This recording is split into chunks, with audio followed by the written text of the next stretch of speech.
We're right here on the 101 in the media for a special edition of the Pre-Ride Show. I've got one of cycling's top power couples, Zach and Whitney Allison, owners of Source Endurance. They are here in town for the BWR Survival Camp, a fantastic 4-day affair. Cyclists coming from all over the country, a couple even from out of the country, to join us for an exclusive look inside this year's BWR course. Zach, thanks for coming. Allison, Whitney, good to see you. Tell us a little bit about what the riders are going to experience. I know there's some rides planned. There's all kinds of fun stuff off the bike. What can we expect over the next few days riding-wise? Yeah, so the Source Endurance Belgian Waffle Ride Survival Camp is 4 days. Today's just kind of a shakedown coast ride for easy. And then the mileage kind of increases after that, and we get to see pretty much the whole Belgian Waffle Ride course, or at least what's proposed right now. So a lot of big pluses of showing up to camp from that are that the course is changing next year, so we get to see some things that are proposed. And I feel like actually the camp kind of helps, hopefully, Belgian Waffle Ride in some way to figure out some sections that maybe aren't possible, but huge perk to be able to see the proposed course before it's launched. And you brought up an important point, because this is the first time in a few years the course has been changed. New sectors being added. I know the riders are under strict embargo to not release any of that. Is there any sort of penalty attached if they post their ride to Strava or anything like that? I don't think we've come up with a agreed upon proposed punishment. We were thinking maybe some kind of gallows. We're having tacos tonight at Lost Abbey, so maybe someone will get tacos fed to them and gallows if they post it to Strava. And now you've got a ton of the Source Endurance coaches and other coaches, and it's a pretty solid ratio. It's like a 1 coach to every 3 rider ratio out on course. Yeah, so we've got coaches and instructors. We've got, I think, every Source Endurance coach here, which rarely happens except for Matt Hill, who's kind of stuck in Seattle.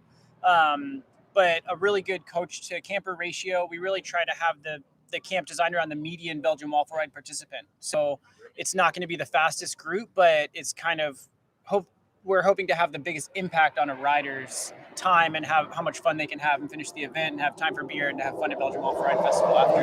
That's what it's all about. Whitney, what are some of the fun things these folks can look forward to off the bike? Well, there's massage. We have different meals planned with different sponsors. So, for example, Canyon here brought pizza today, and I think tomorrow we're having dinner at Lost Abbey. Social time, we have a lot of coaching talks. So, for different aspects of preparing for Belgian Waffle Ride, such as pacing. I'm not really sure what else.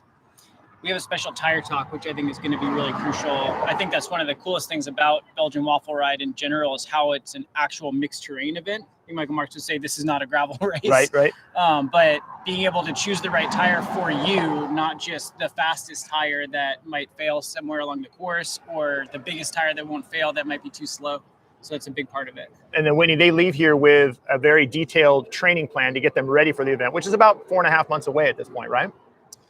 Yeah, I mean, I think one of the hugest advantages of doing this camp is that you get to see where your fitness is at currently in conjunction with the course, and then go home and finish your preparation for the event. That way you still have enough time to train and have a really good event day. And I think, too, it's got to be one of the more important things is they're out on the course with you coaches, and they get to learn those really important bike handling skills if they're not already used to riding on gravel. And would you say that that's, as a former winner of one of our prestigious events, the Belgian Waffle Circuit, would you say that's kind of important to be able to impart that knowledge and give them that early season look at how to handle the bike on some very difficult terrain?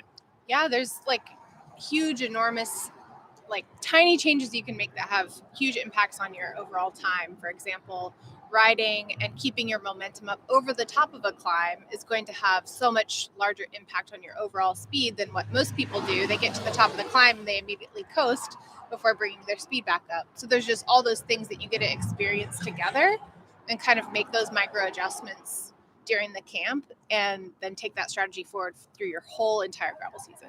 Every time I talk to somebody that's been to one of your camps, they always speak so highly of it, just in terms of, wow, I just got a chance to see everything beforehand and get a little taste of it. You guys, Zach, you guys also do other camps. Tell us a little bit about those. I know you got one coming up for the Cedar City event in September. Yeah, so I think this year we're going to try and do a camp for each event. I'm not sure. I think Asheville's still in the works, and if Source Endurance puts on a camp for that. We did the Cedar City camp last year, the week leading into the event, which worked out really well. It's harder for some people to take, 2 weeks off or 10 days off right before the event, but you actually got to see the courses and the whole course in a few different days, and then you run right into a taper for the actual event. Whereas this camp is more of a training camp that happens months before. So we can kind of do different formats and provide us feedback at Source Endurance if you want to see a camp right up before the event, or if you want to see it in January or months before the event. That'd be good feedback for us. And Source Endurance as a whole, what do you guys do? Where are you based out of? And how can people find out a little more information about the services that you offer? Yeah, so Source Endurance is really an all-inclusive cycling, coaching, and multi-sport coaching company. It's owned by Adam Mills, who lives here in San Diego. And there are 5 coaches. There's 2 coaches in Fort Collins, Colorado, myself and Kristen Arnold.